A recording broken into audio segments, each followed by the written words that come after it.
Bienvenue dans l'émission Saveurs divines. Cette bonne nouvelle du royaume sera prêchée dans le monde entier pour servir de témoignage à toutes les nations. Alors viendra la fin. Ce pain céleste vous est présenté par Immaculée Niraneza.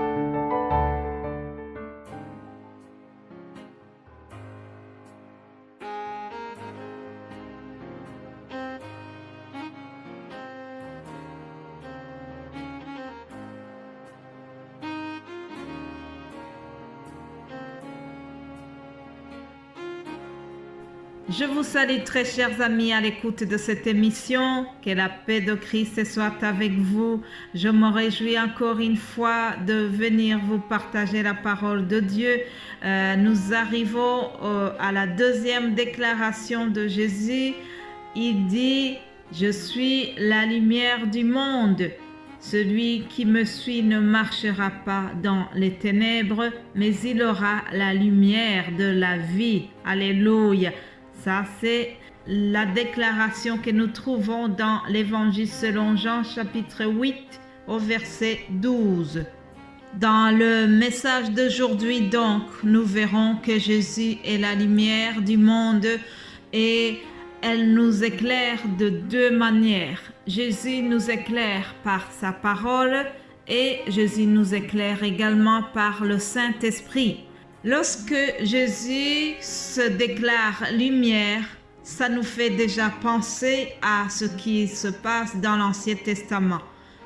Retenez une chose, chers amis, chaque événement du Nouveau Testament, sachez que ça prend absolument, en tout cas souvent, son parallèle dans l'Ancien Testament. Autrement dit, l'Ancien Testament est une préfiguration du Nouveau Testament. Alors, quand Jésus déclare qu'il est lumière du monde, voyons son parallèle dans Exode. Lorsque nous lisons dans Exode 13, au verset 20 à 22, nous avons l'histoire du peuple d'Israël. Alors, on nous raconte, en tout cas c'est un extrait de leur voyage. Et alors, on raconte ceci. Ils partirent de Sukkot et ils campèrent à Étam, à l'extrémité du désert. L'Éternel allait devant eux le jour dans une colonne de nuée pour les guider dans leur chemin, et la nuit dans une colonne de feu pour les éclairer, afin qu'ils marchent jour et nuit. La colonne de nuée ne se retirait point de devant le peuple pendant le jour, ni la colonne de feu pendant la nuit. Alléluia. En résumé donc, Dieu l'Éternel éclairait le peuple pendant la nuit. La colonne de nuée ne se retirait pas de devant eux. Pendant la nuit donc, ils étaient éclairés de cette manière-là. Chers amis, c'est très agréable de conduire sur une autoroute qui est éclairée. En Belgique, nous avons l'avantage d'avoir des routes qui sont éclairées. Lorsque nous avons voyagé en France pendant la nuit, nous avons vu la différence parce que leurs autoroutes sont sombres. Alors, je me réjouis d'être en Belgique parce que nos autoroutes sont éclairées. Alléluia. Ah, chers amis, sachez que nous, les chrétiens, nous sommes en voyage. Nous sommes sur une longue autoroute qui nous conduit au ciel. Et Jésus-Christ, c'est lui qui nous éclaire sur cette autoroute. Alléluia. Toujours dans l'Ancien Testament, je vois un autre passage où on nous dit, Exode 14, verset 19, on nous dit que l'ange de Dieu qui allait devant le camp d'Israël partit et alla derrière eux, et la colonne de nuée qui les précédait partit et se tient derrière eux. Il y a un ange qui les éclairait. Un ange. Ici, on nous parle d'un ange et de l'autre côté, on nous a dit que c'était l'Éternel. Mais peu importe, retenez seulement que nous, dans le Nouveau Testament, nous sommes éclairés par Jésus-Christ. Alléluia. Jésus-Christ est supérieur à l'ange, n'est-ce pas? Alors, comme je vous ai dit, Jésus-Christ nous éclaire par sa parole. David a écrit dans son psaume 119 au verset 105, il a dit ceci: « Ta parole est une lampe à mes pieds et une lumière sur mon sentier. » Alléluia. Et au verset 103, il a fait l'éloge de la parole de Dieu en disant que tes paroles sont douces à mon palais, plus que le miel à ma bouche. Je prie que les paroles de Dieu nous soient si agréables, chers amis. Mais il faut écouter la parole de Dieu et la mettre en pratique.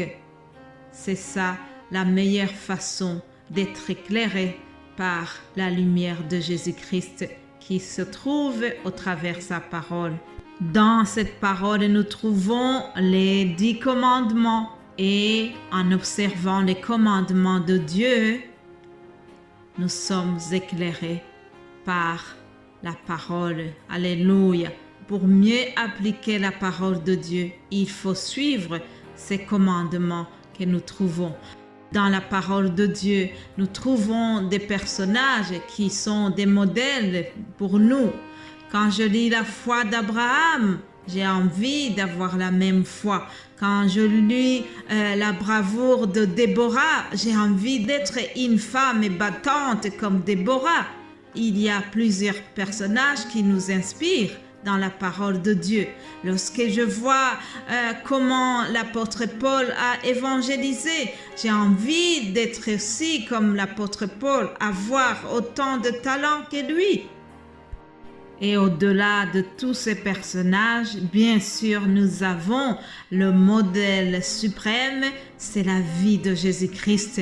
Nous devons avoir vraiment envie de vivre comme Jésus a vécu, suivre son modèle. Ça, nous trouvons cela dans la parole de Dieu.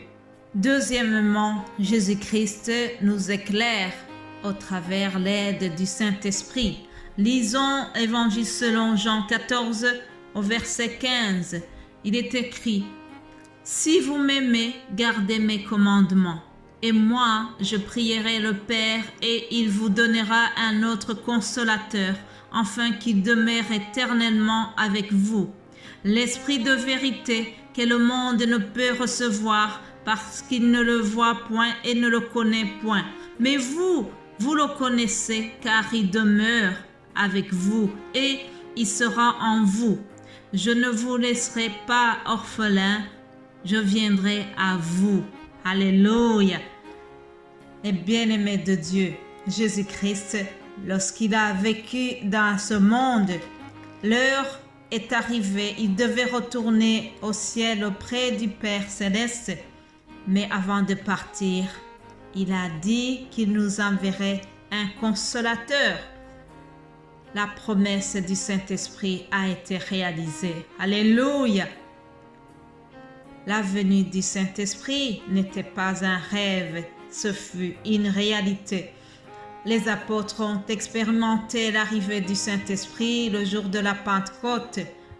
Aujourd'hui encore, le Saint-Esprit agit en nous. C'est grâce à l'aide du Saint-Esprit que je peux vous parler du lundi au vendredi. Autrement, je ne saurais pas trouver des mots pour vous communiquer. Bien-aimés de Dieu, Jésus est la lumière du monde et nous avons besoin d'être éclairés par son Esprit Saint. Grâce à l'aide du Saint-Esprit, notre connexion avec le Père Céleste est assurée. Alléluia! Quand il descend, l'atmosphère change. Quelqu'un a chanté: quand le Saint-Esprit descend, l'atmosphère change. Quand il y a le Saint-Esprit, il assure le transfert entre ciel et terre. Alléluia! Je prie que le Saint-Esprit continue à vous parler et que le Saint-Esprit vous éclaire et vous explique davantage au-delà de ce que je viens de vous partager pendant les 10 minutes. Soyez bénis et nous allons nous retrouver demain par la grâce de Dieu. Amen.